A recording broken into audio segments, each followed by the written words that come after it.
Hello and welcome to the Waza YouTube channel. I'm Rosa Pons, Head of Communications at Waza, and today we're honored to be joined by Dr. Jenny Gray, CEO of Zoos Victoria. Under Jenny's leadership, Zoos Victoria's four institutions have become global leaders in conservation, animal welfare, and sustainability. Jenny, thank you for joining us. Hey, Rosa, it's lovely to be here. Let's begin by hearing a little bit about your journey. How would you introduce yourself in your own words? Rosa, when I meet people for the first time and they say, "What do you do?" I always say, I run a very large conservation organization based in Melbourne, Australia. We're completely committed to stopping extinction. We're working with 28 critically endangered species, and we do everything we can to make sure that we improve the conservation status of species. And that means breeding them, releasing them to the wild, translocations, education, and campaigns. And then after a while, someone will say, "Well, that's incredible. Who do you work for?" And I'll say, "You've heard of us. We're Zoos Victoria." And I think it's such a nice way of saying to people, zoos that you remember have changed. And so what I get to do is every day I go and work with incredible people and amazing animals. And I get to make a difference in some small way to their survival in the wild. That sounds great. And you've actually led Zoos Victoria through a very remarkable transformation over the years, over the decades. What key shifts did you champion to place conservation at the very core of your mission?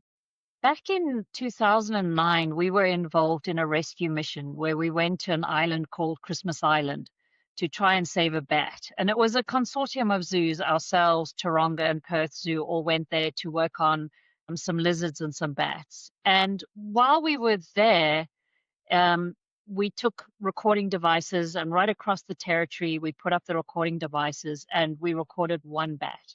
And it flew for about 6 days and we never heard it again. And so we literally arrived in time to record an extinction. And it was an incredibly powerful moment for us as an organization to suddenly realize that extinction is not for our children or our grandchildren.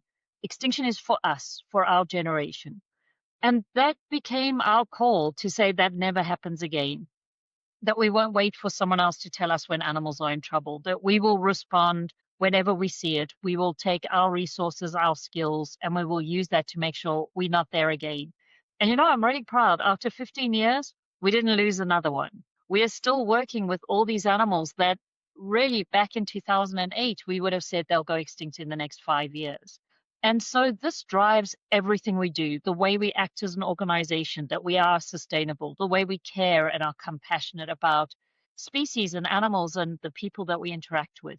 So that idea has been central to our brains the whole time. Are we going to witness another extinction? And will it be said that we didn't do enough? And we use that as the motivation. Well, that's a remarkable experience. Actually, I wanted to ask you about another one because I know innovation has been central to Zoos Victoria's work. So, from smart habitats to digital engagement, could you share one maybe more recent initiative that you believe is shaping the future of zoos and aquariums in general? There's so much cool technology now. And when you deal with the most endangered species, everything you do is important. And so one of the ones I love is we've just done some work with birds out in the wild that are really hard to find. They're called the plains wanderer. And using AI and digital recording, you can separate out of all the noise of birds, they can identify the call of this one bird. And then they can tell us whether that bird is there or not. Now, we could spend a whole lifetime walking around trying to find birds that don't want to be found and not finding them. But using these digital recordings and separating out very cleverly with AI the recording of just the one bird, suddenly you advance years in the science and the knowledge you have. So I think that's really cool. Wow, that's really great. And do you use it like at your zoos in a tangible way? Like, do you use this technology for other projects? Not yet, but like you instantly are thinking about all the opportunities of how you might do that differently. I love the idea. Maybe we'll listen to hear if children are laughing or if people are learning, but we're not doing that yet. At the moment, it's very much in the field work that we use it. Um, a lot of the stuff that we're learning about translocations and what animals need to thrive is based on what we learn by caring for animals in the zoos. So there's a lot of information that goes backwards and forwards between the zoos and the wild. But I think we're really both unfortunate and fortunate. A lot of the animals we work with are endangered here in our own background. So we work with animals right around us that we're putting them back, animals bred in the zoo that we can put back into the wild. That's great.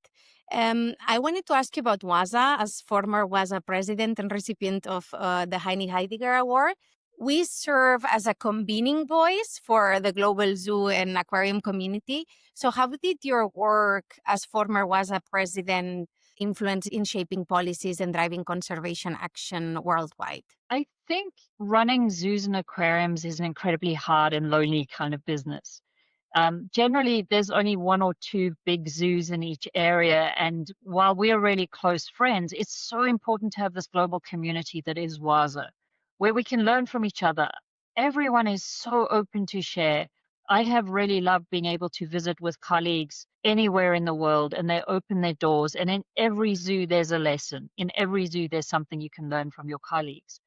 And I bring that home and I take it back. So I love to walk and talk with somebody from another zoo, whether it's here in our zoos where we can share what we think is important, or in their zoos where I understand what's important to them. And I think that's what WASA really brings, this melting pot of ideas from right around the world and from very different organizations. That's great. And you've also been one of the first female WASA presidents. So I think that's also something very, very remarkable to say. And actually, Zeus Victoria's gender equality plan reflects, I believe, your commitment to inclusivity. So what motivated this focus, and what challenges have you encountered in promoting gender equality during your career at WASA and beyond? I think it's so important that as leaders that we reach out and help the younger and the next generation. You know, there really is a need as we lead organizations to talk about what we think is important. We have a very strong value system, and it includes always inclusive and always compassionate.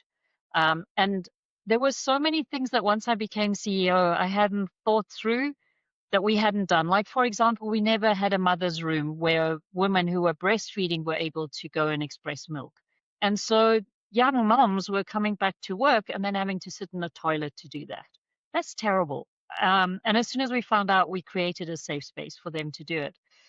Understanding the needs of young mothers and the needs of older women. There's so many differences. We're not just smaller men, right? We're very different.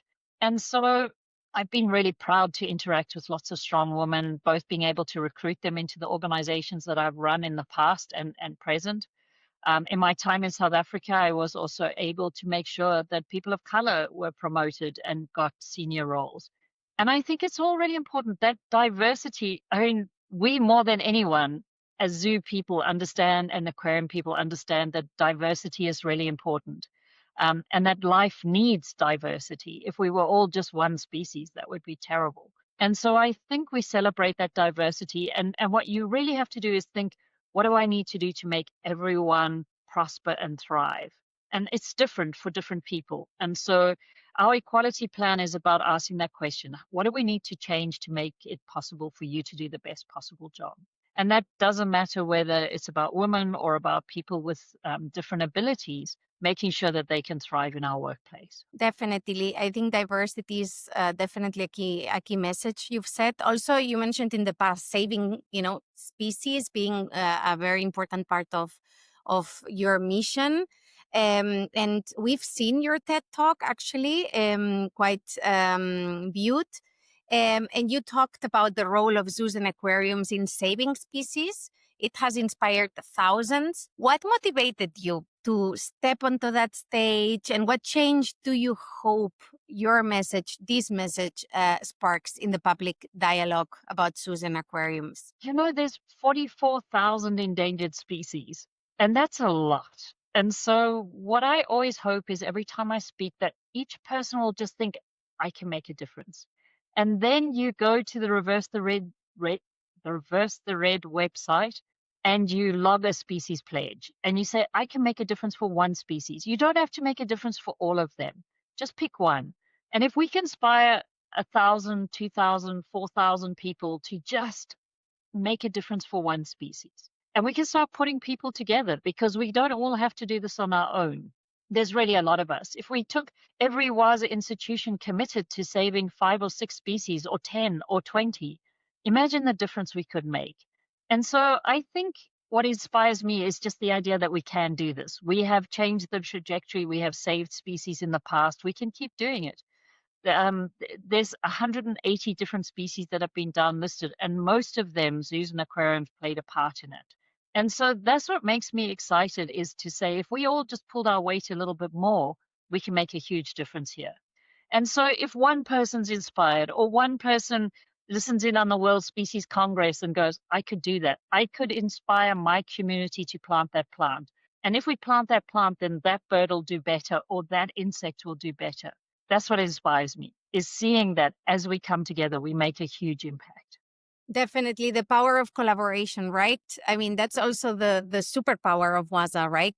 Trying to convene all of this collective effort from zoos and aquariums all over the world to really have a lasting impact on a global level. So I guess collaborations are critical for conservation success. How do you build partnerships with governments, communities, other organizations so that we all together can create this real world impact for wild? I think we have to share the vision. I have yet, in all my time, I have not met any politician. I've never met a person who said, I really want to make animals go extinct. I don't like them. I don't want them.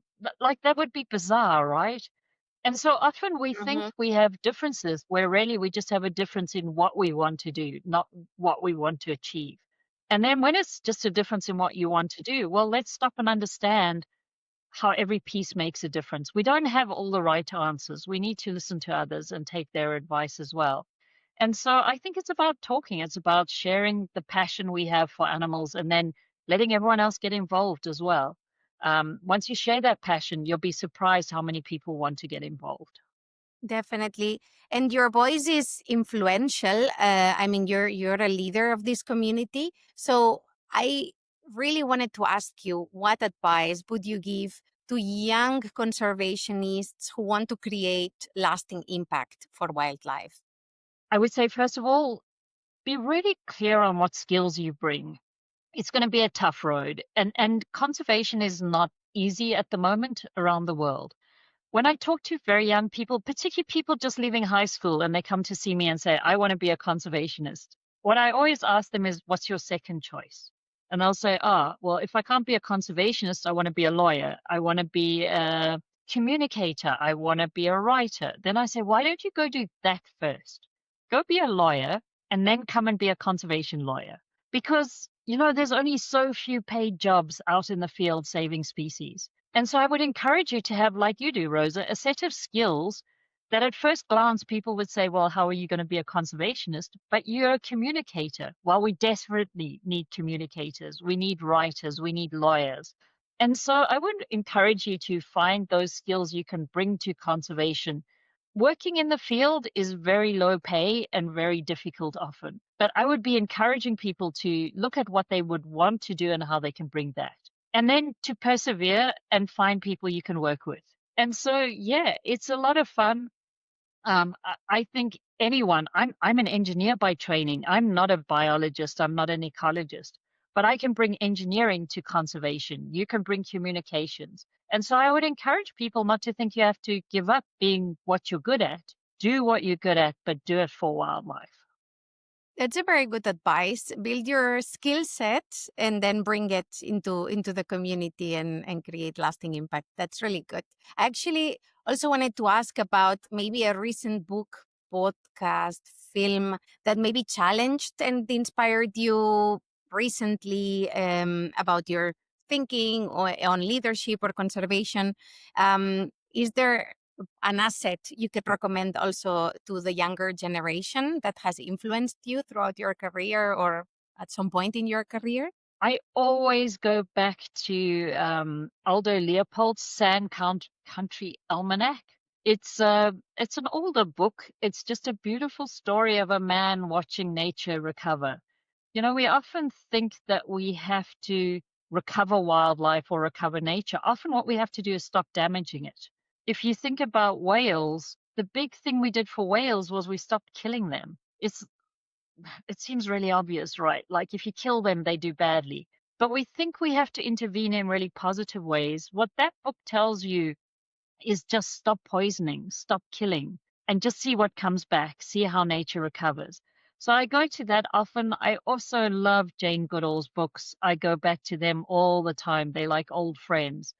Um, if I think of more recent things, I've just read Tipping Point. Malcolm Gladwell's just done a second book.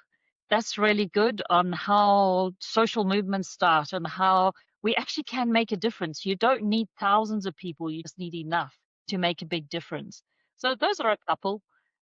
Yeah, you need just like a spark to ignite the fire, right? So it can start with you and your voice and your strength. That's nice.